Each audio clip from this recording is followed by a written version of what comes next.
That's farmer, friend, singer-songwriter Lyal Strickland. And that's farmer, friend, and jack of all trades Chris Horn. And we're those Tastebud guys.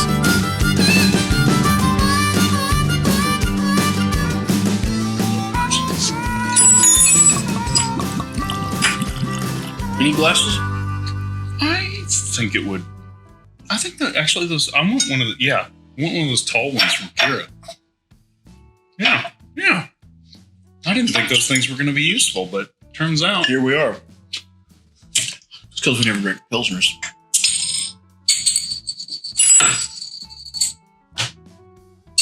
Oh, think I can make it from there? No. Nope. I mean, you didn't even hit the jar. Just slam dunk. Dang it. We need a Roomba so bad. Do you think a Roomba would sweep up bottle caps? No. Mine don't. I guess they hung up real bad. Hey guys, welcome back to Joyce one more time. I'm Chris. That's Lyal. We're those Tastebud guys, and we're drinking beer. We don't have many beers on the show these days. No, we realized we just did our 2021 review, and beer was kind of few and far between. We need to get back to where we're doing a few more of them. This is like a 10-ounce glass. And Lyal was getting ready to, oh man, that's fizzy. Lyal was getting ready to grab him a beer, and he goes, hey, we should shoot another beer. And I'm like, what? And he goes, you want to do New Glarus? I said, we already did New Glarus. He said, yeah, but we haven't done Moonman. Oh, yeah. I said, you're right. What's the cool thing about New Glarus? New Glarus is owned by a woman. Yes. And 2 women, right? 1 woman? Just one? You're making stuff up. I don't know. Well, there's 2 sisters, but that's a different brewery. I think you're right. I'll shut up. Go on. The collaboration was 2 sisters. Yeah. Or 2. That's what I'm saying. 2. Yeah. 2 sisters, I think you're thinking of. Am I? I don't know. Oh, no. Anyways, it's in Wisconsin. You can only get it in Wisconsin. It stays in Wisconsin, resides in Wisconsin, and hibernates in Wisconsin. And if you want it, you have to drive to Wisconsin. Yes. Which Lyal did. I did.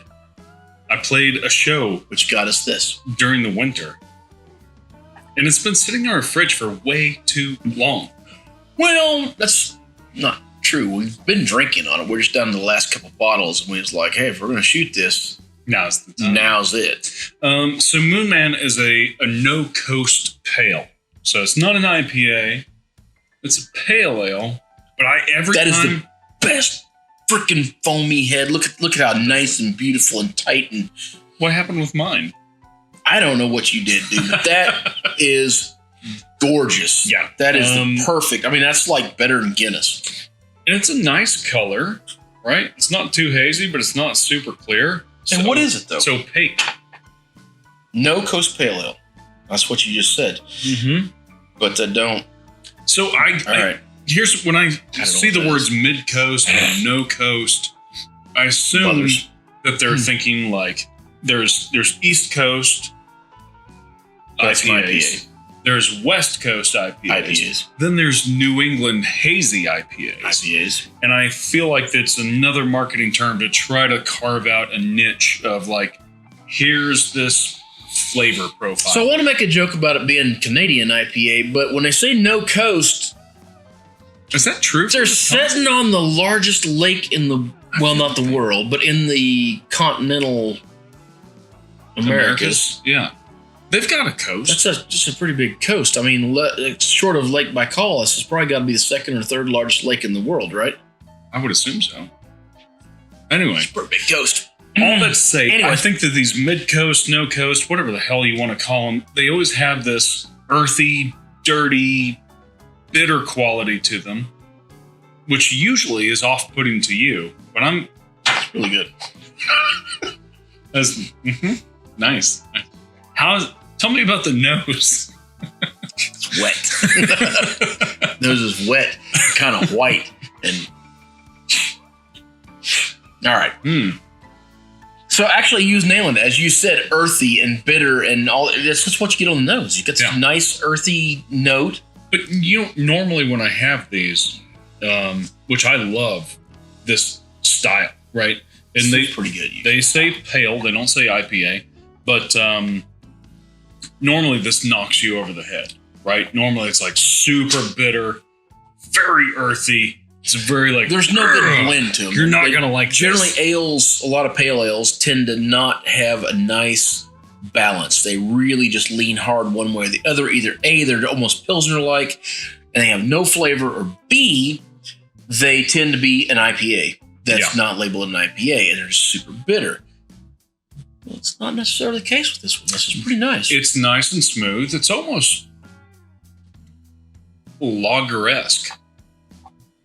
It's got more flavor than a lager. Yeah, but it has that smoothness and cleanness. Yeah, no, it's clean. It's smooth. So it's what an ale should be. I kind of go back to New Glarus' Spotted Cow, which is sort of the like, at least around here is the pinnacle of like, this is a fantastic lager. That's kind of been the benchmark for lagers. Well, I mean, especially the benchmark for New Glarus. Yeah. Quite frankly. And I think all of New Glarus' stuff that I've had kind of carries forward this very clean, smooth, crisp beer. But the different styles actually impart some flavors to it. So I think that it's very approachable on a lot of levels. You're gonna. Oh, I was just trying to get more head out of it. As one does. Anyways, I think it's fan-freaking-tastic. Mm-hmm. It's great. How do we ever get anything done? I have no idea. I would drive out of my way to get New Glarus. If I was anywhere close to Wisconsin, I would get it. If I had someone going to Wisconsin, I would ask them to buy it. It's a fantastic brewery. Both of which we've done. Absolutely. It's worth it, right? It's worth going out of your way. Is it going to like rock your socks? Is it the best beer you've ever had? Probably not. Are there bigger flavors, bolder flavors at home? Yes. Probably. But it's such a thing that it's a thing, right? I agree. Yeah. I mean, I would, if you're in that area, you've got to do this. You've got to try this. I have heard through Jared and Zoe that the brewery is phenomenal. Yes. And you should definitely take a chance to go through there and try it all out. I'd like to someday. One of these days, we'll make it up north to the cold country. But I had an opportunity to do that in the past. Until then. Whether it's the beer that keeps refilling itself. The food you're eating. Wisconsin beer you're drinking. The people you're meeting, grab a buddy and try something new. Oh.